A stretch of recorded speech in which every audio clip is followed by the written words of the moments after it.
श्रद्धांजलि अर्पित करने के कार्यक्रम में मेरे साथ मंच पर उपस्थित उत्तर प्रदेश के सम्माननीय और लोकप्रिय मुख्यमंत्री श्रीमान योगी आदित्यनाथ जी, आज जिनके निमंत्रण पर मैं आया हूं, ऐसे हमारे सांसद राजवीर सिंह राजू भैया जी, हमारे दोनों उप मुख्यमंत्री श्री केशव प्रसाद मौर्य जी, श्री ब्रिजेश जी, श्री पीयूष गोयल जी, श्रीमती वसुंधरा राजे जी, मंच पर उपस्थित सभी यूपी सरकार और केंद्र सरकार के मंत्रीगण, हमारे प्रदेश अध्यक्ष महोदय भूपेंद्र जी, और आज बाबूजी को श्रद्धांजलि देने के लिए यहाँ इतनी बड़ी संख्या में आए हुए प्यारे भाइयों बहनों, आप सभी को मेरा नमस्कार। आज मैं केवल दिल्ली से एक ही काम के लिए आया हूं। भारतीय जनता पार्टी के वरिष्ठ नेता राम भक्त और पिछड़ों के कल्याण के उत्तर प्रदेश के अंदर शुरुआत करने वाले श्रीमान कल्याण सिंह जी को मैं श्रद्धांजलि देने के लिए आया। सबसे पहले मैं देश के करोड़ों कार्यकर्ताओं की ओर से बाबूजी को श्रद्धांजलि देता हूं और उनकी पुण्य स्मृति को प्रणाम कर मेरी बात की शुरुआत करना चाहता हूं।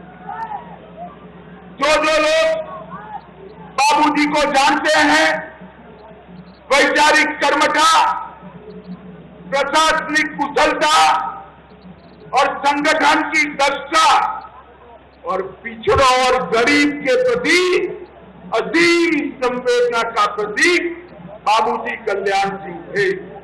मित्रों, आज मैं लंबी बात नहीं करना चाहता।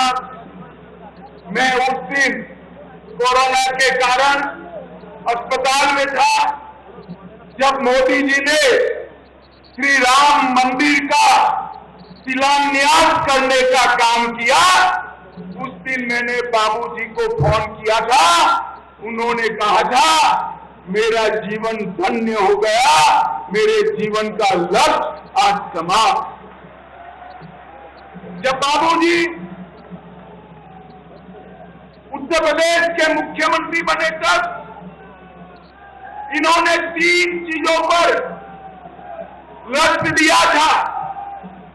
सबसे पहला, श्री राम जन्मभूमि आंदोलन को गति देना। दूसरा, गरीब कल्याण के भारतीय जनता पार्टी के विचार को जमीन पर उतारना। और तीसरा, सामाजिक सद्भाव बिगाड़े बगैर, जातिवाद को उकसाए बगैर करोड़ों करोड़ों पिछड़ा समाज के लोगों का कल्याण।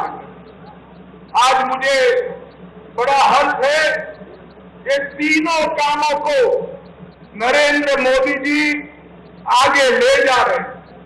नरेंद्र मोदी जी ने गरीब कल्याण के क्षेत्र में करोड़ों गरीबों के घर में गैस का चूल्हा, बिजली, शौचालय, पीने का पानी, स्वास्थ्य की सुविधाएं, सारे गरीबों को 5 किलो अनाज और ढेर सारी सुविधाएं देकर गरीब कल्याण के लक्ष्य को मोदी जी ने पूरा करने का काम किया है। और दूसरा, बाबूजी ने कभी जातिवाद की बात नहीं की, परंतु हमेशा पिछड़ी समाज की जातियों को संबल देने का काम करा, उनका एम्पावरमेंट करने का काम करा। और मोदी जी ने भी ये सारी सुविधाएं पिछड़ी जाति को सबसे ज्यादा से ज्यादा मिली। उसके अलावा राष्ट्रीय पिछड़ा जाति आयोग उसको संवैधानिक दर्जा दिया।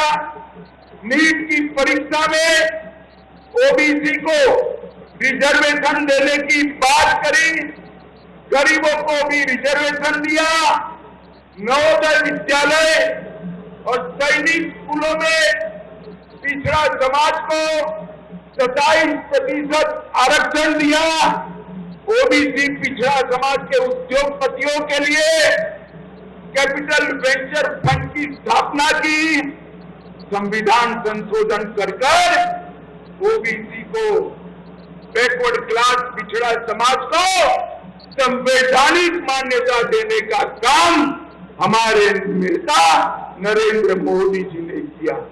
और मित्रों, ये जो शुरुआत बाबूजी कर गए थे, मोदी जी ने आज समग्र पिछड़ा समाज के उत्थान के लिए ये 9 साल के अंदर ढेर सारे काम किए।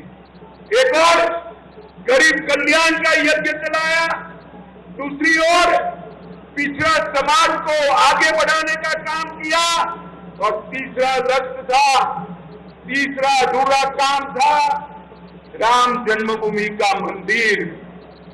पिछले कांग्रेस पार्टी आजादी के बाद से राम जन्मभूमि के मसले को अटका रही थी, भटका रही थी, लटका रही थी। मोदी जी ने राम जन्मभूमि के मसले को कोर्ट का जजमेंट लाकर, कोर्ट का जजमेंट आते ही एक दिन बड़े सवेरे खून का कतरा बहाए बगैर प्रभु श्री राम के मंदिर का भूमि पूजन करने का काम कर दिया। मित्रों, आज मैं समग्र उत्तर प्रदेश के सभी लोगों को कहना चाहता, हर व्यक्ति के जीवन में कुछ पल आते हैं जो व्यक्ति का परिचय करा देते हैं। बाबूजी के जीवन में भी एक ऐसा पल आया, राम भक्तों का सैलाब अयोध्या में उमड़ पड़ा, बात आपे के बाहर गई, सब लोगों ने दबाव बनाया कि गोलीबार कर गोलियां चलाकर कार सेवकों को रोका जाए, और बाबूजी ने वो पल जो उनका परिचय कराता है, निर्णय लिया कि मैं गोली नहीं चलाऊंगा, मैं मुख्यमंत्री पद त्याग। और मित्रों, ये बहुत बड़ा संदेश उन्होंने देने का काम किया है। आज हम सबको आनंद है कि नरेंद्र मोदी जी के नेतृत्व में 2024 के शुरू में ही रामलला 550 साल के बाद अपने निज घर के अंदर, अपने भव्य मंदिर के अंदर विराजेंगे। और उस दिन दुनिया भर के राम भक्तों को एक संतोष और गौरव का भाव आएगा। नरेंद्र मोदी जी ने गरीब कल्याण, पिछड़ों का सम्मान और राम मंदिर का अधूरा काम, ये तीनों कामों को ये 9 साल के अंदर अंजाम तक पहुंचाने का काम किया है। मित्रों, आज बाबूजी का स्मृति दिन है। मैं आज सबके बीच में कहना चाहता हूं, मैं यूपी के प्रभारी के नाते आया, मुझे उत्तर प्रदेश की जरा भी इंफॉर्मेशन नहीं थी, जरा भी जानकारी नहीं। राजू भैया उस दिन उपस्थित थे, चाय कॉफी देते जाते थे। बाबूजी ने मुझे लगातार 11 घंटे बिठाकर उत्तर प्रदेश के हर जनपद की बारीकियों से अवगत कराया। और अगस्त 2013 से काउंटिंग तक हर दिन 2 बार, एक सुबह और एक शाम को फोन कर उत्तर प्रदेश के चुनावों के लिए उन्होंने हमेशा मार्गदर्शन करने का काम किया। और इसका परिणाम यह आया था कि मोदी जी के नेतृत्व में उत्तर प्रदेश में सारे रिकॉर्ड तोड़ गए थे, और 73 सीटों पर भारतीय जनता पार्टी का विजय। भाइयों बहनों और युवाओं, 2024 में चुनाव आने वाला है। आप बताइए, 73 सीटों का रिकॉर्ड तोड़कर 80 की 80 सीटों पर कमल खिलाएंगे क्या? अरे अंत तक जोर से उन्हें खिलाएंगे। श्रद्धेय बाबूजी को इससे बड़ी श्रद्धांजलि कोई नहीं हो सकती। मित्रों, 80 की 80 सीटों पर एक बार कमल खिलाइए, मोदी जी को फिर से प्रधानमंत्री बनाइए और पूरे भारत में संदेश भेजिए कि उत्तर प्रदेश भारतीय जनता पार्टी का अभेद गढ़ है, इसको कोई पराजित नहीं कर सकता। भाइयों और बहनों, मैं फिर से एक बार बाबूजी को श्रद्धांजलि देकर मेरी वाणी को विराम दूंगा। मेरे साथ बाबूजी को श्रद्धांजलि देने के लिए और 80 सीटों के संकल्प को दोहराने के लिए आप सभी दोनों हाथ उठाकर भारत माता का जयकारा लगाएंगे। मेरे साथ उठाइए दोनों हाथ, विजय के संकल्प की मुट्ठी बीजिए और प्रचंड आवाज से बोलिए, भारत माता की, भारत माता की, भारत माता की, वंदे वंदे वंदे। वीके न्यूज, राष्ट्र के नाम।